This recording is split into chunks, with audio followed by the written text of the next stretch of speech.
Hai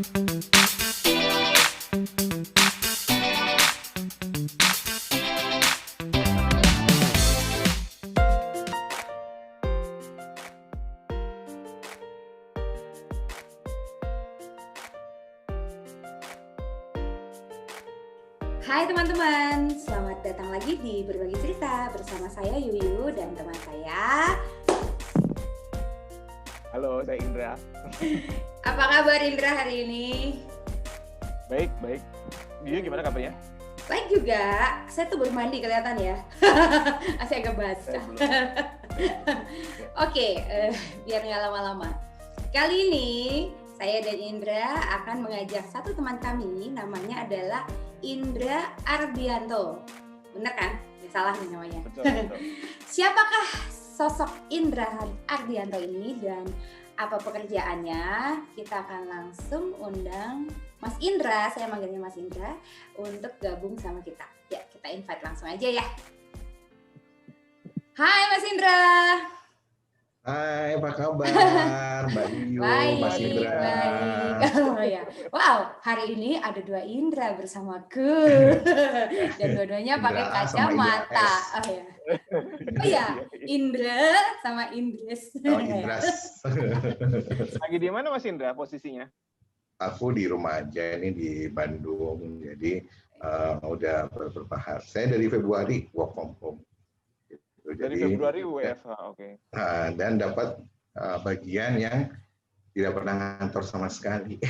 Oh, Jadi ngantornya WFH di rumah. mandatory ya? Wow. Ya. Bosen ya Mas? Gitu. Bosen Jadi, nggak?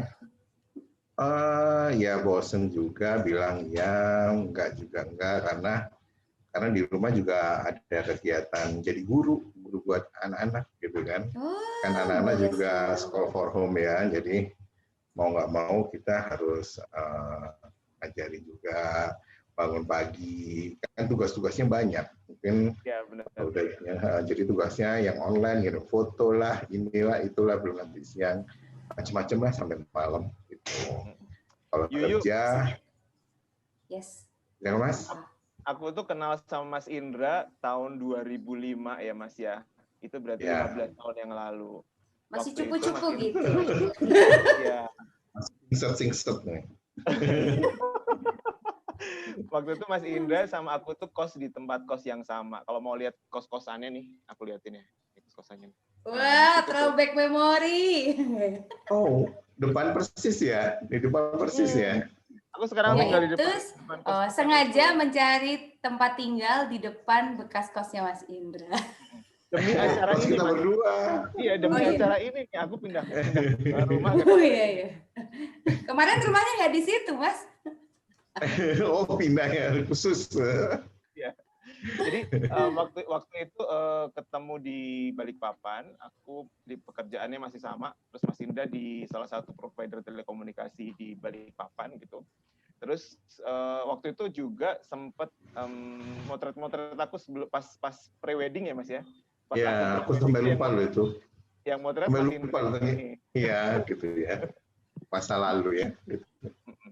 Nah, sekarang boleh nggak Mas kita dengar cerita kerjaan Mas Indra sekarang apa? Apakah masih di yang dulu atau udah pindah-pindah atau gimana nih? Sekarang kegiatan pekerjaannya apa, di mana, ngapain aja gitu Mas?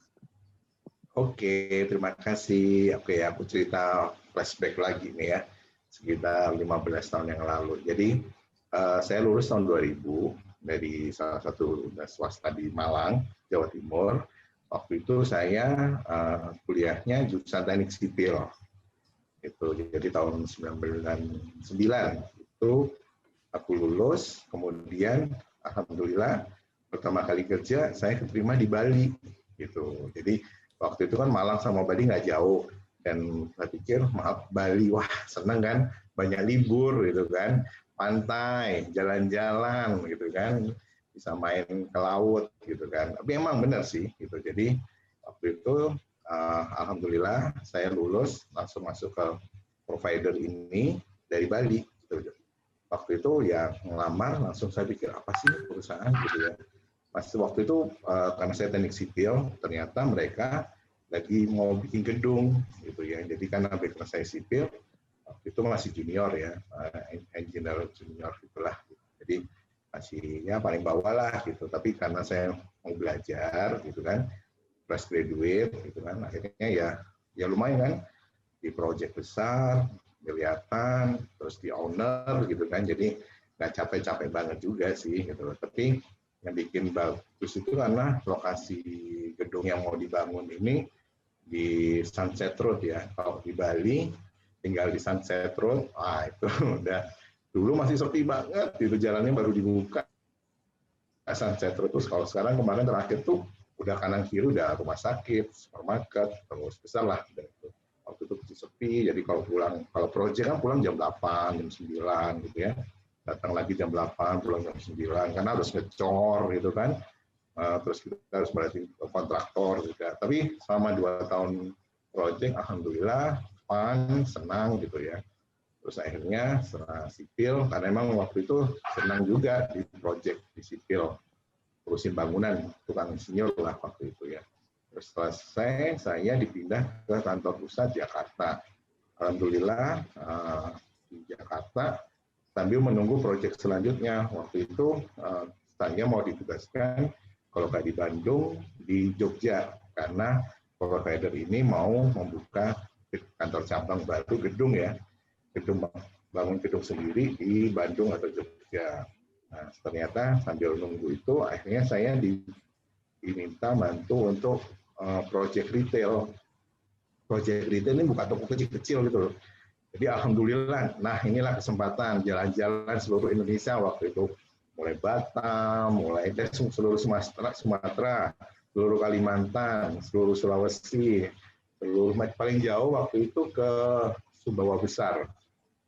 Kalau kita sendiri kan ngapain juga ke Sumbawa Besar ya waktu itu ya. Ya. Nggak ada apa-apa sih, tapi kan exciting banget gitu kan. Sampai waktu itu satu pesawat kecil dari Bali itu pesawat perintis gitu ya, yang isinya cuma kita bertiga. Saya ada chef hotel bintang gede ya. Jadi di Pulau Moyo, kalau kita bisa searching itu ada di sana ada Pulau Moyo itu yang hotel khusus yang memang mungkin katanya nggak ada listrik sih, tapi itu tingkat dunia, risetnya sama pacarnya. Jadi waktu itu benar-benar sampai ke kota kecil, jalan-jalan. Waktu juga masih bujangan ya. Jadi oke Pak, rebutan kalau proyeknya Bali, proyeknya Batam, itu pasti rebutan. Siapa yang mau pegang proyek ini? Karena satu kali proyek itu bisa didatangin 3-4 kali sebelum di launching. Jadi keliling, bikin outlet, terus pembukaan, selesai semua. Akhirnya sampai tahun 2004, saya menikah gitu ya. Jadi ketemu jodoh orang Jogja, tapi tinggal di Jakarta. Dia kuliah di Jakarta, waktu itu kedokteran. Akhirnya kita menikah tahun 2004, dan alhamdulillah 2005 saya ditawarin naik level, tapi harus pegang area gitu. Jadi ya mungkin itu karir ya. Karir, tapi bukan lagi sebagai project engineer, waktu itu sebagai facility management. Gitu. Facility management. Jadi ngurusin fasilitas provider ini semua, mulai kantor, fleet management, terus government, kadang-kadang bantu government relation, kadang-kadang bantu media, bayarin BTS gitu kan, bayarin penjaga BTS gitu ya. Terus juga harus visit. Enaknya tuh kita harus visit. Jadi kalau waktu itu pegang Kalimantannya, Kalimantan Timur pusatnya. Terus ada Kaltara, waktu itu Kaltara kan belum provinsi sendiri. Terus Kalimantan Selatan, Kalimantan Tengah, terus Kalimantan itu ya Pontianak ya, Kalbar. Nah kalau ke Kalbar ini seneng karena pulang ke Jakarta dulu, ongkos gratis kan. Jadi Jumat sore terbang ke Jakarta, ke Kalbarnya baru hari Senin gitu ya. Jadi bisa pulang gratis. Dan itu setiap bulan diperbolehkan sama kantor. Jadi seminggu di Kalbar, terus nanti jalan ke Kalsel, karena semua harus diurusin. Saya harus ngecek kantornya. Waktu itu kantor ada di Balikpapan, kalau di Kaltim, Balikpapan, Samarinda, Bontang, Tarakan. Itu belum toko kecil-kecilnya. Terus kalau di Kalimantan Selatan itu di Banjarmasin, Martapura, sama Palangkaraya. Terus kalau di Kalbar itu ada di Pontianak sama Singkawang. Jadi tahu sendiri kan, itu harus dicek ya, mulai dari toilet, WC mampet itu teleponnya ke saya, Pak ini WC-nya mampet, AC-nya netes, ini gimana? Meskipun di sana juga ada supervisor, gitu. Juga saya membayar itu listrik. Nah, listrik itu kan gede banyak ya, BTS-nya kan hampir 700 atau 800 BTS gitu ya. Jadi setiap bulan tuh saya di Bank BCA Balikpapan Kelandasan itu bisa masuk ke prioritasnya gratis gitu, karena ya sampai saya itu dapat nomor cantik sampai ya, karena kan nilainya gede kan, jadi setiap bulan tuh ada waktu itu pembayaran PLN yang bisa online, ada pembayaran yang harus cash, misalnya waktu itu ke Penajem, setiap bulan saya harus ke Penajem bawa uang cash hampir ya ratusan lah gitu kan, karena waktu itu di PLN Penajem belum online gitu. Jadi ya serem-serem juga kan bawa uang gitu segitu banyaknya, nyebrang pagi-pagi ke Penajem waktu itu gitu kan, kesananya cuma 10 menit kan, sampai loket bayar stempel udah selesai, tapi harus kesananya itu yang PR, karena kan waktu itu ke Penajem kan antri ya. Ingat banget saya itu kalau pagi sebelum nyebrang makan nasi kuning dulu gitu di pelabuhan gitu kan, karena di sana sampai sana udah nggak sempat makan lagi kan, siang langsung balik lagi. Sama waktu kalau saya harus ke Samarinda sama Bontang waktu itu berangkat dari rumah di kos itu, kadang sama teman juga anak finance ngecek juga kan, itu berangkat jam 6 sampai waktu itu sampai Samarinda jam 12 sampai jam 3 kantor dulu Samarinda, jam 3 sampai jam 6 di Kebontang kan, sekitar Kebontang, pulang tuh sekitar jam 8 jam 7 itu, sampai di Balikpapan lagi sekitar jam 12. Ya nggak kerasa sih 2 tahun gitu ya di sana sama Mas Indra, kadang-kadang kita juga bujangan kan, jadi bujangan kantor setiap hari dari Senin sampai Sabtu gitu ya. Kadang-kadang sampai teman-teman di Jawa itu, Indra ini paling cepat reportnya. Ya gimana, karena waktu itu kan belum ada mall kan, mall cuma Balikpapan Plaza gitu kan. Terus nggak ada lagi ya.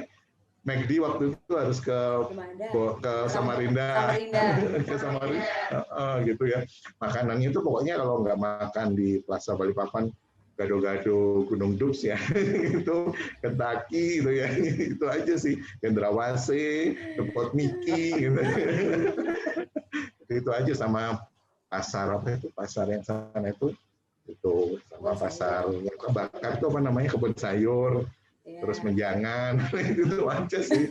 Kalau ada tamu baru makan di Dandito, di Kepiting Tarakan, sampai bosan gitu, karena ya belum kan, nggak, waktu itu belum semaju sekarang kan.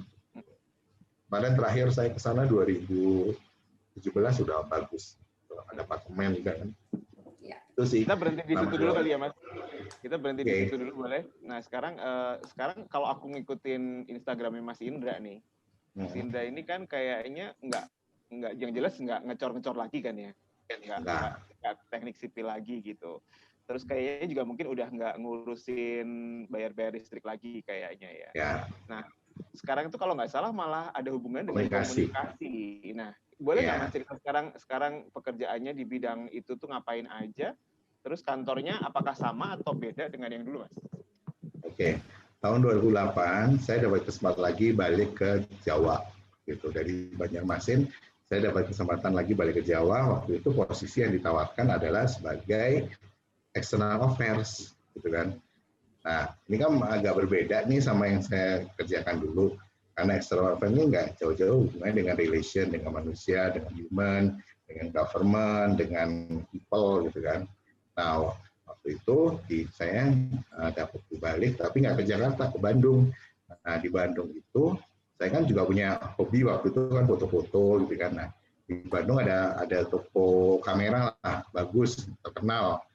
Isinya J ya, di Jalan Banda itu. Saya itu sering main ke sana, lihat kamera, lihat ya, kalau sering, karena kerjaan kan udah mulai hubungan dengan media ya, jadi sering cetak foto dan lain-lain. Nah, di depannya toko kamera ini ada kampus Pajajaran, saya sebut itu aja ya, negeri di Bandung gitu. Nah, Pajajaran. Nah, waktu itu depannya ternyata komunikasi gitu loh. Nah, waktu itu saya juga sama teman-teman wartawan, ya media relation tuh gimana sih Mas? Aku tuh nggak tahu deh. Pulang-pulang langsung suruh pegang konser, bikin preskon. Apa sih preskon itu gitu? Anak sipil gitu suruh bikin preskon. Apa yang harus disiapkan nggak tahu ya. Namanya rilis, namanya ngirim rilis, kena wartawan, media relation. Nah, karena itulah akhirnya saya pikir, ini aku harus belajar nih. Kalau nanya-nanya kayaknya nggak abdol.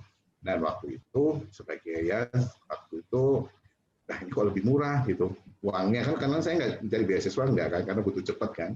Akhirnya udahlah daftar aja, terima nggak terima ya sudah. Saya ambil S2, S2-nya komunikasi public relation. Gitu. Nah akhirnya dari situlah saya belajar banyak tentang komunikasi, bagaimana sih tentang media relation, tentang komunikasi itu sendiri, tentang CSA dan lain-lain. Nah selama 1,5 tahun ini bisa akhirnya kesampaian, bisa selesai, dan alhamdulillah tahun 2009, 2010 selesai S2, dapat bonus nih, pulang kampung ke Jawa, dapat sekolah di Bandung. Siapa sih nggak pengen sekolah di Bandung, dapat sekolah negeri, itu cepat selesai. Dan mulai saat itulah saya belajar nih, mulai komunikasi yang benar-benar yang berbeda 360 derajat lah dengan dunia teknik sipil ya. Jadi saya harus belajar. Ini passionnya nemu gitu, klik gitu ya. Ternyata, oh saya juga ternyata saya juga bisa nih belajar tentang komunikasi. Meskipun waktu sipil juga nggak jelek-jelek amat ya, gitu loh. Hitung momen itu masih bisa lah, hitung-hitung ya. Kalau sipil kan lebih banyak ngitung ya, gambar teknik bisa lah. Nyatanya sipil saya 4 tahun bisa selesai, normal gitu kan, gitu. Dan nilainya juga lumayan. Komunikasi, alhamdulillah juga kumlot, S2-nya kumlot gitu kan. Jadi akhirnya ya udah 2011 pegang external affairs, dan alhamdulillah dari 2011 saya naik menjadi manajer di provider ini. Dan areanya waktu itu Jabar, Jateng, DIY, sama seperti waktu di Kalimantan kan. Ini area Jabar, Jateng, DIY, urusin komunikasi, studi kasus kan lumayan banyak juga kan. Terus bikin event. Nah ini event juga area menemukan passion, ternyata seneng event gitu kan, ketemu orang banyak. Terus harus rapi, kan PR itu kan harus charming ya, harus bisa ngomong, bisa nulis juga sama gitu. Yang mungkin waktu kalau di teknik sipil ya itu nggak diajarkan, tapi orang tuh punya sisi lain di dalam tubuhnya itu, kira-kira bisa kok. Prinsip saya gini, waktu saya teknik sipil dulu, jujur aja, saya waktu itu pengen sekolahnya sekolah NHI ya, perhotelan. Tapi karena orang tua, kamu harus kuliah teknik, nyatanya bisa. Saya punya prinsip ini, di sipil itu ada anak cewek ya, anak cewek aja bisa ngecor, bisa main aspal, masa saya yang laki nggak bisa gitu kan. Gitu. Nah waktu di PR juga sama kan, orang tuh bisa, saya punya kemampuan, saya biasa channeling, biasa kontak dengan pengalamannya, saya ketemu orang sering, mulai dari gubernur, waktu itu kan gubernur ya paling tinggi ya, gubernur semua udah pernah kita temuin, bupati semua, karena kan kalau relation tuh kita kan berkunjung ke kabupaten, terus ada event waktu itu menteri datang gitu. Terus akhirnya 2013, 2014, alhamdulillah saya bergabung di organisasi, kan saya pikir ini harus ada tambahan nih, harus punya kenalan lebih nasional lagi nih, karena saya bergabung di Perhumas Indonesia. Alhamdulillah tahun 2014 saya aktif di Perhumas PPC Bandung sebagai wakil ketua Perhumas Bandung ya. Bandung ini Jawa Barat semua sebenarnya. Gitu. Jadi di sana saya ketemu nih orang-orang ya dari PR dari Bio Farma gitu ya. Kan Bio Farma tahu lah sekarang apa itu Bio Farma ya, kan di Bandung pusatnya kan. Terus dosen-dosen, profesor-profesor, terus di Jakarta ikut KNH. Jadi kalau PR itu ada komunitasnya itu setiap tahun pasti ada konvensi nasional. Di konvensi ini kita bertemu nih sama guru-guru, sama senior-senior, sama semua, terus pembicaraan juga bagus-bagus. Nah, alhamdulillah 2016 KNH itu diadakan di Bandung gitu. Jadi saya yang kesempatan jadi tuan rumahnya kan waktu itu kan, akhirnya saya saksi sibuk nyiapin event, karena event kan emang udah kelompok dari 2008 pulang dari mana Kalimantan itu kan udah belajar event terus kan, event. Akhirnya tahun 2016 bikin konvensi nasional Humas. Waktu itu dibuka di sama Ridwan Kamil ya. Ridwan Kamil masih wali kota waktu itu, terus sama gubernur dia buka. Jadi 2016 ya, KNH itulah relationnya semakin berkembang. Dan alhamdulillah 2016 juga saya keterima sekolah lagi ini di S3 U4. Jadi belajar itu penting gitu untuk menambah pengetahuan kita. Lanjut. 2016. Lanjut. Iya.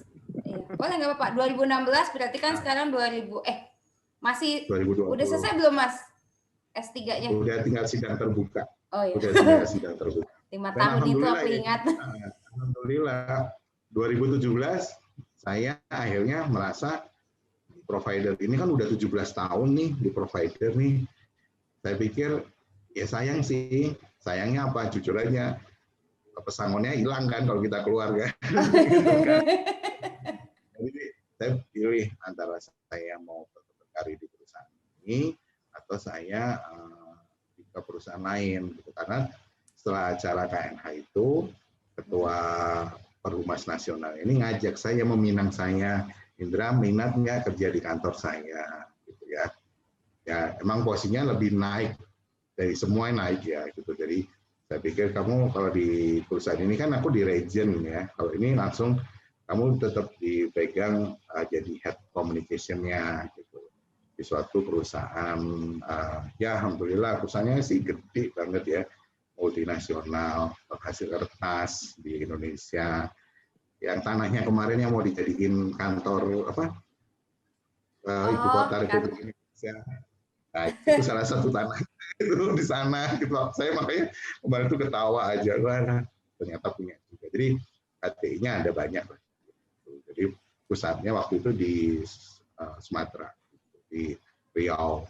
Jadi akhirnya setelah saya negosiasi, saya diskusi sama orang tua dan keluarga, akhirnya ya sempat dimarahin mau cari apa sih, gitu udah enak di Bandung gitu kan, ke Jogja, ke keluarga deket, kemana-mana. Siapa sih mau nggak tinggal di Bandung ya?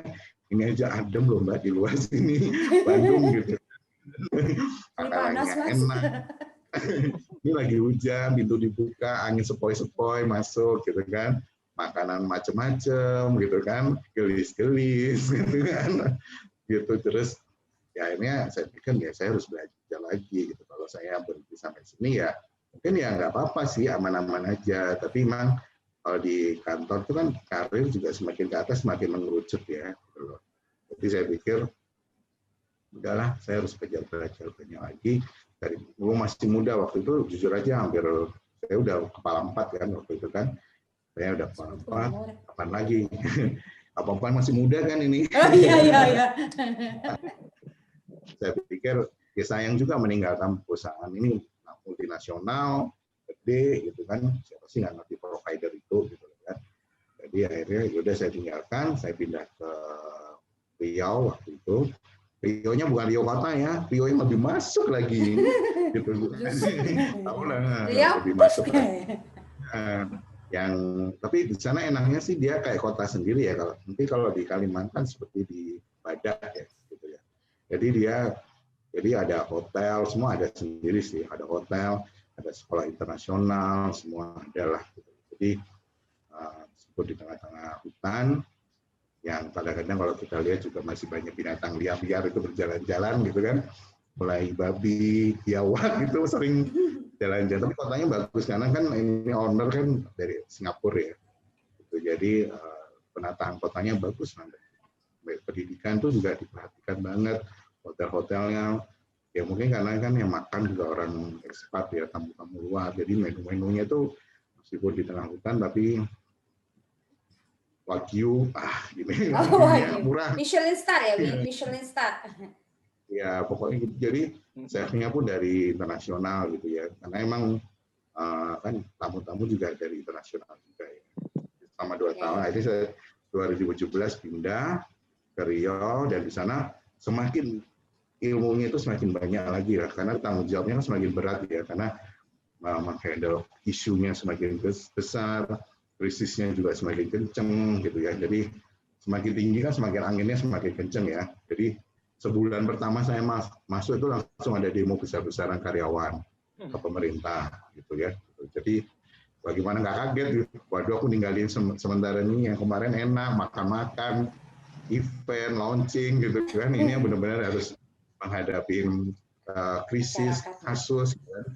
Media relation-nya juga medianya beda gitu kan. Tapi saya pikir itulah pembelajaran gitu. Itu nggak ada di sekolah. Saya sekolah S2 komunikasi, sekolah S3 komunikasi, itu nggak ada di sekolah gitu. Jadi kegiatannya banyak banget, gimana bikin majalah, internal communication, external communication, handling krisis, terus media relation, terus termasuk bikin kegiatan-kegiatannya, support, event, dan sebagainya. Sampai yang terakhir tuh eventnya juga sampai datengin Pak Jokowi ya, gitu ya. Meskipun nggak jadi datang ya, kita udah bikin tenda, udah dipasang semua ya, itulah namanya event ya, gitu. Jadi kita harus siap kapan aja, gitu. Alhamdulillah ya di sana ilmu banyak dan pengalaman selama 2 tahun. Alhamdulillah saya sempat jalan-jalan ke pabriknya juga yang di Cina gitu ya. Jadi bagaimana proses pembuatan viskos gitu ya, sampai kita tahu bahwa kayu itu nggak dibuat kertas saja sekarang, bisa untuk dibuat baju. Nah itu baju juga bisa jadi dari kayu ternyata. Pengolahannya gimana? Jadi saya ke sana sampai ke 5 pabriknya di Cina sana selama 15 hari keliling. Terus ya media relation, ada medianya dan ya banyak lah. Gitu. Tahun 2018, alhamdulillah ada tawaran lagi. Tuh, ada tawaran lagi pulang ke Jakarta gitu kan. Jadi alhamdulillah akhirnya saya ya alhamdulillahnya itu aja sih, nggak ngelamar, nggak, ya cuma update aja di LinkedIn ya. Kalau mungkin orang HR kan tahu ya LinkedIn itu aktif, itu salah satunya sih. Jadi saya update aja. Pokoknya sok pamer ya, tapi itulah kerjaan kita gitu loh. Saya nggak pamer, tapi ya itu hasil kerja keras saya. Saya ingin tampilin di halaman saya, kenang-kenangan saya gitu loh. Jadi kalau Mas Indra ngikuti dari 2005, 2007 kan saya selalu update tuh event ini, launching ini gitu kan, produk gitu, ini semua dari operator, dari pabrik itu, terus sampai sekarang pun gitu kan, saya selalu ucapan ini karena ya materi ada kan. Saya punya tim yang bikin sosial media, saya punya tim yang punya desain. Ya, kenapa nggak saya share juga? Saya kan, kita sebagai karyawan juga ambasador kan, gitu ya. Jadi orang yang kayak yang di perusahaan baru ini, orang nggak ngerti kalau ternyata perusahaan ini hasilnya ini dan ini. Oh, ya ini kan saya makan setiap hari, gitu kan. Jadi emang ini ternyata produknya banyak, gitu loh. Semua karena emang tantangan di perusahaan baru ini sejak 2019 itu ya mengenalkan karena usahanya banyak, departemennya baru, saya harus menghandle pabriknya di Lampung, sama saya di kantor pusat Jakarta. Jadi saya itu selama setahun ini bikin membetulin sosial media. Jadi sosial medianya kita tata yang bagus, mulai dari Instagram, terus Twitter, Facebook, gitu. Ada standarnya. Terus kemudian bikin company profile. Sebenarnya perusahaannya udah lama, 24 tahun, tapi karena belum pernah dibuat, ya akhirnya dibuat. Terus bikin sustainability report, gitu kan. Kita kan sustainability report juga ada aturannya, gitu. Terus kemudian bikin CSR report, terus betulin website-nya. Jadi itu pembelajaran bagi saya yang mungkin di perusahaan A dan B, yang kemarin saya pertama dan kedua, itu nggak pernah saya lakukan. Di sini udah saya lakukan. Jadi inilah ilmu yang saya dapetin selama dari perusahaan A, saya tambah dari perusahaan B, ditambah dari perusahaan C sekarang. Jadi saya pikir ya kalau saya sih keinginan belajar terus ya gitu loh. Belajar dan alhamdulillah saya sudah hampir 2 tahun dapat kesempatan juga ngajar gitu. Meskipun saya maunya ngajarnya di weekend ya. Gitu. Jadi waktu kemarin setelah pindah dari Riau, saya balik ke Jakarta, itu kalau setiap Jumat malam saya pasti ke Bandung ngajar gitu, sampai hari Minggu. Kalau dilihat sih ngajar, apa sih yang didapetin ngajar? ya seneng aja gitu, kayak kita jalan-jalan refreshing. Saya pikir saya bisa pulang ke rumah, saya di Bandung ada rumah, terus kemudian saya bisa nengokin rumah, terus kedua saya bisa jalan-jalan di Bandung, kuliner, saya kan senang kuliner nih gitu kan. Hari Minggu pagi saya jam 5 udah balik Jakarta lagi. Minggu itu tidur karena Senin kan harus ngantor ya di Jakarta gitu. Jadi saya hari Sabtu itu habis ngajar jam 1 jam 2, biasanya yang kalau nggak kuliner nontonnya juga puas-puasin, bisa sampai 2 atau 3 film kalau bagus kan, jadi sekalian. Terus pulang tidur, pijet, hari Minggu pagi udah pulang ke Jakarta, lanjut tidur lagi sampai malam gitu. Kemarin sebelum COVID ya gitu. Jadi kalau sekarang selama COVID ini ya alhamdulillah dapat tambahan satu lagi jadi guru gitu kan. Anak kan harus tetap diperhatikan ya. Kalau kemarin kan udah ikut les, ikut ini ada gurunya lah, ada supir udah disediain.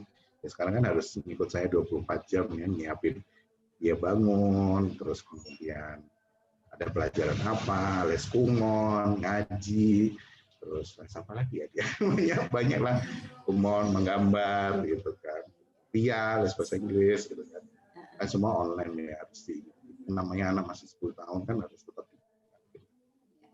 Jadi kalau saya pikir ya belajar gitu.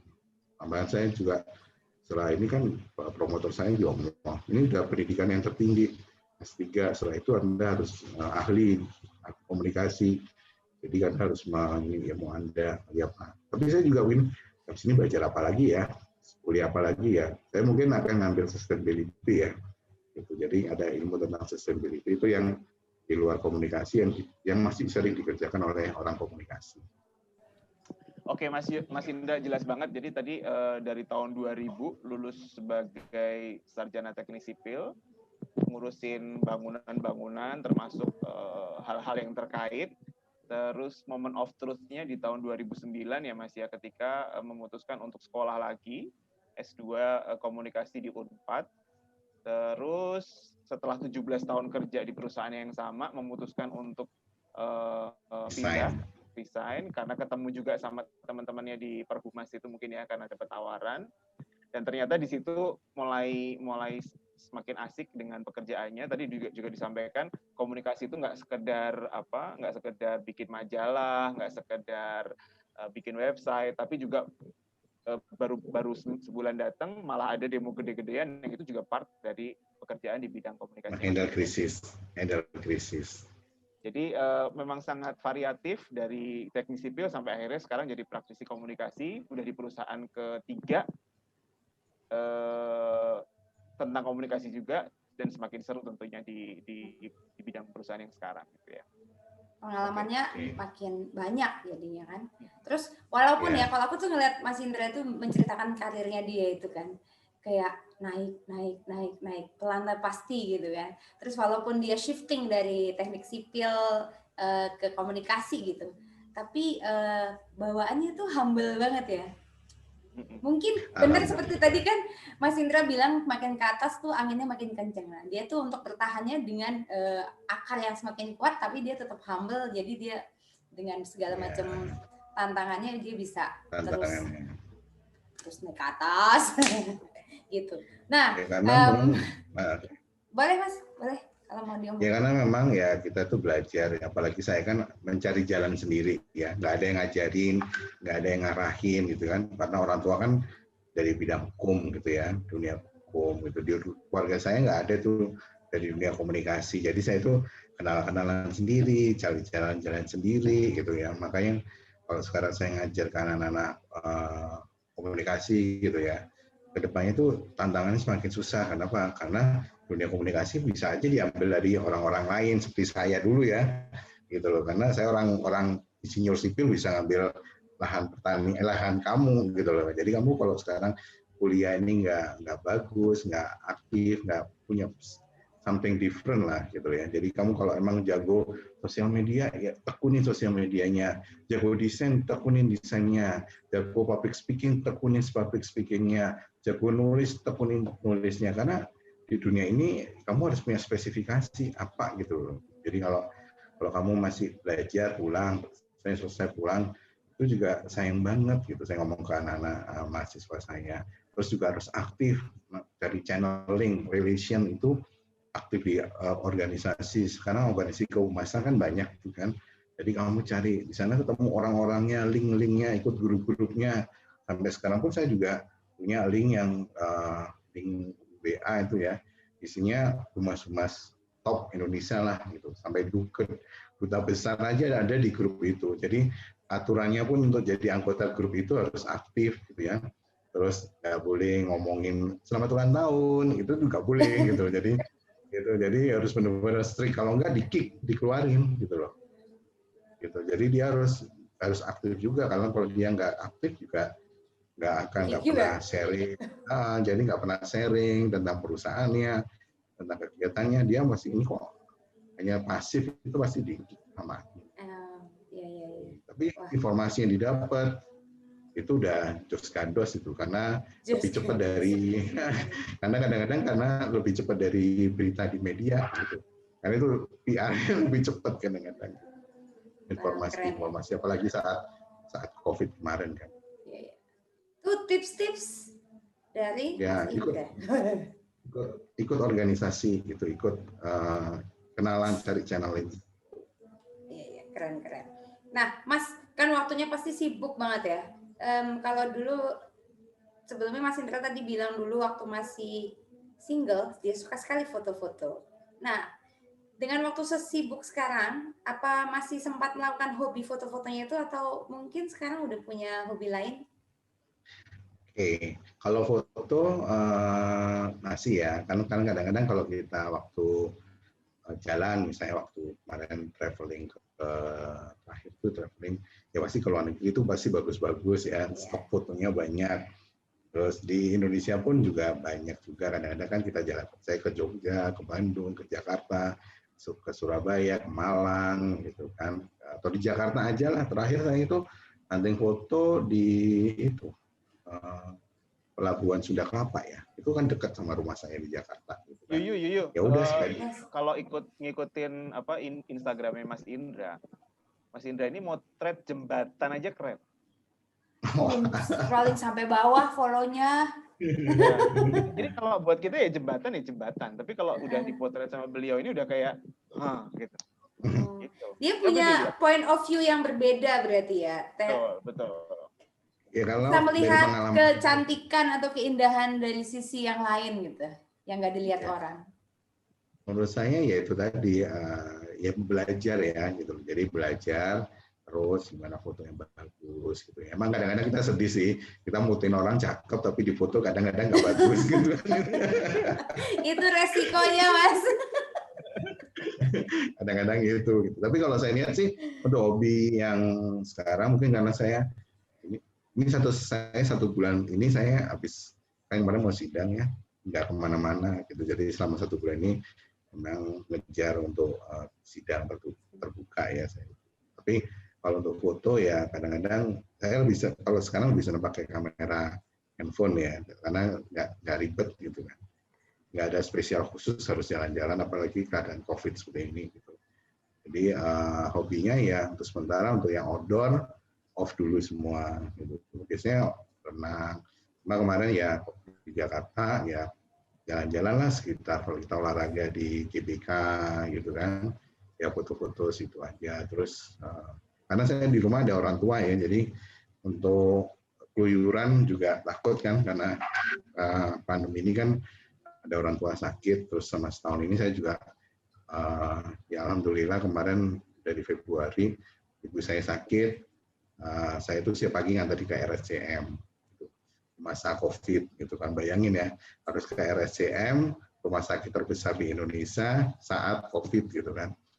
Itu ya kita takut banget kan gitu kan, apalagi waktu bulan Februari Maret itu kan isu tentang COVID kan serem banget tuh, yang katanya nanti semacam-macam lah waktu itu. Tapi alhamdulillah so far sampai sekarang sehat semua. Yang penting bisa kumpul keluarga. Jadi hobi untuk sementara ke toko buku sih sekarang, ke toko buku gitu kan. Jadi terus foto ya kadang-kadang. Untuk yang lain belum dulu, karena sibuk sih kantor, ngajar anak, terus ngejar untuk disertasi ya. Meskipun disertasi memang jujur aja saya juga dibantu ada asisten gitu kan. Kalau untuk saya full ngetik kayaknya saya nggak ngejar gitu. Karena memang kalau biasanya saya setiap sebulan sekali harus ke site kan, harus ke Lampung, sana bisa sampai 4 hari. Gitu. Di Jakarta juga tahu sendiri macet ya gitu kan, dari jam 6 pulang sampai rumah jam 8:30 gitu kan. Jadi untuk selama setahun 2 tahun ini mungkin masih konsentrasinya di disertasi.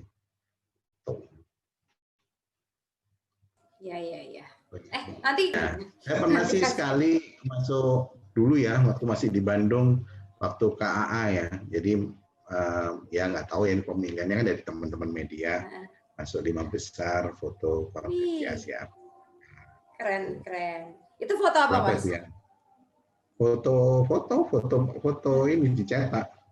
Oh iya nggak maksudnya foto gedung itu Asia Afrika. Jadi waktu itu memperingati 65 tahun konferensi Asia Afrika di Bandung. Jadi alhamdulillah saya subuh-subuh sebelum acara mulai dapat akses masuk ke dalam gedung itu. Gitu. Jadi saya masuk gedung itu jam kan nggak tidur tuh ceritanya karena paginya waktu itu provider itu juga sponsorin acara gitu kan. Terus kantor saya itu sama gedung Asia Afrika itu tinggal jalan kaki gitu. Jadi waktu itu malam-malam saya bela-belain nggak pulang, tidur di kantor. Jam 3 pagi saya minta antar security saya naik motor ke dekat pintu terdekat dari gedung itu. Saya turun, Mas tunggu sini ya, saya masuk sebentar. Masuk dapat akses, saya punya akses kan gitu. Jadi bisa masuk gedung itu. Waktu itu belum disterilkan karena masih jam 4 pagi kan gitu. Jadi saya bisa masuk, foto cepret pakai GoPro. Waktu itu kameranya saya pakai GoPro. Alhamdulillah sama teman-teman wartawan dipilih sebagai 5 foto terbaik untuk kategori masyarakat peringatan 65 tahun Asia Afrika. Tapi waktu nggak pulang itu nggak dimarahin istri kan, Mas? Istri saya di Jogja waktu itu. Oh iya. Jadi waktu itu istri saya di mana? Istri saya dokter, gitu. Jadi keluarga saya dokter di Jogja. Ya, oh aman lah ya. Keren nggak pulang gitu. Saya terbiasa jadi ibu jangan. Jadi selama ini waktu saya di Riau, saya di Balikpapan itu istri nggak pernah ikut karena dia kan waktu itu sekolah spesialis gitu kan. Jadi emang ya komitmen dari awal kita dia punya karir, saya punya karir. Jadi masing-masing punya jalan sendiri-sendiri. Itu. Iya. Wah, lanjut. Aku sudah tidak tahu mau tanya apa lagi. Cuman wow aja. Wow, keren. Mas Indra ini tipe-tipe yang apa ya, perlahan tapi pasti gitu. Diam-diam menghanyutkan gitu. Kayak laut yang tenang dalamnya arus liar. Palung. Iya. Apa ya kalau saya itu ya karena emang dulu orang tua memang cuma pesan. Jadi saya ditinggal orang tua itu kan umur 19 tahun ya. Bapak saya itu sebelum meninggal itu pesan ke ibu saya cuma pesan anak-anak sekolahnya anak-anak ya mah aja sih. Jadi modal kita, saya 3 bersaudara, anak terakhir gitu kan. Jadi emang pendidikan itu penting gitu. Karena modal kita tiga saudara saya juga semua dari nol semua ya. Jadi kita emang yang pertama dia provider juga di Jakarta perempuan, yang kedua lawyer di Jakarta, yang ketiga saya. Jadi emang semua merantau dari kota kecil Malang ke Jakarta.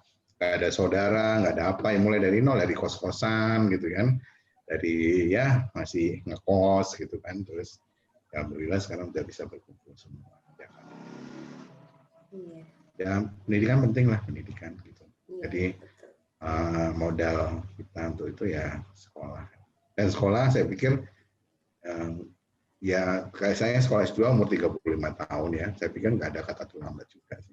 Teman saya S3 umur 70 tahun ada yang S3.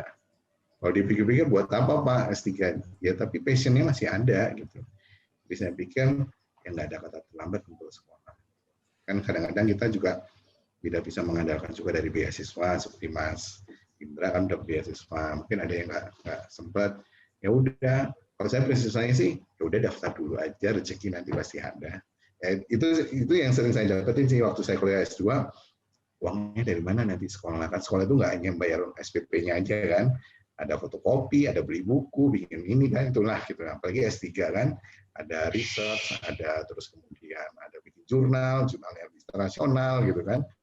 Itu juga perlu ya lumayan gitu kan. Jadi saya pikir ya jalanin aja. Yes. Jadi ya itu tadi ya Bismillahirrahmanirrahim. Pas Iya, betul. Niat yang bagus sama ya satu lagi pangestu orang tua, pangestu ibu gitu yang penting. Karena biar kita jalannya dibuka kan dari ibu gitu. Itu sih itu aja. Iya. Oke. Dan alhamdulillah saya masih punya ibu gitu. Itu aja. Iya. Oke. Menarik banget nih dengar cerita dari Mas Indra, selain transisi dia dari teknik sipil ke komunikasi, terus yang buat saya sih yang paling menarik adalah ketika dia mengatakan bahwa kita nggak boleh berhenti belajar gitu ya. Mungkin karirnya Mas Indra di bidang facility management waktu itu udah oke ya, tapi dia nggak settle, dia nggak mau settle down, dia belajar lagi S2 tahun 2016, dia S3, sekarang dia lagi nyiapin sidang. Dia juga cerita ada temennya yang 70 tahun aja masih sekolah lagi gitu. Itu menurut saya luar biasa dan belajar tidak hanya di kampus gitu ya. Tadi Mas Indra juga sudah sampaikan banyak hal yang dipelajari di kampus ternyata totally berbeda ketika di praktek. Jadi buat teman-teman, satu, kalau misalnya ngerasa salah jurusan, jangan nyerah, tapi tetap melakukan yang terbaik. Nanti mungkin akan ada waktu dan kesempatan untuk menemukan apa yang menjadi passion-nya, itu yang pertama. Yang kedua, supaya passion-nya juga dapat, jangan berhenti, jangan lelah untuk terus belajar. Itu yang saya pikir bisa kita bungkus dari Mas Indra Ardianto, praktisi komunikasi yang kita hadirkan. Luar biasa ya. Tepuk tangan dong. Iya. Tapi juga teman-teman kalau teman-teman mau tanya-tanya lebih lanjut misalnya tentang komunikasi atau tentang pekerjaannya Mas Indra yang juga sekarang kan ngajar ya, siapa tahu mau nanya ikut kelasnya atau apa, siapa tahu buka kelas online ada kursus apapun itu ya. Boleh follow IG-nya, nanti kita taruh di sini IG-nya Mas Indra ya. Jadi langsung aja bisa follow dan bisa lihat postingannya, foto-fotonya, bisa DM dan tanya langsung jika ingin tahu lebih lanjut. Nah, setelah itu untuk teman-teman berbagi cerita, sampai sini dulu sampai sini dulu berbagi cerita untuk episode kali ini bersama Mas Indra Ardianto, seorang praktisi komunikasi yang dulunya adalah tukang insinyur gitu ya. Terima kasih kepada Mas Indra sudah meluangkan waktunya bersama kami hari ini. Sangat insightful, bermanfaat semoga buat kami dan juga buat teman-teman berbagi cerita yang menonton sampai akhir. Segitu saja. Terima kasih sekali lagi, sampai jumpa. Terima kasih.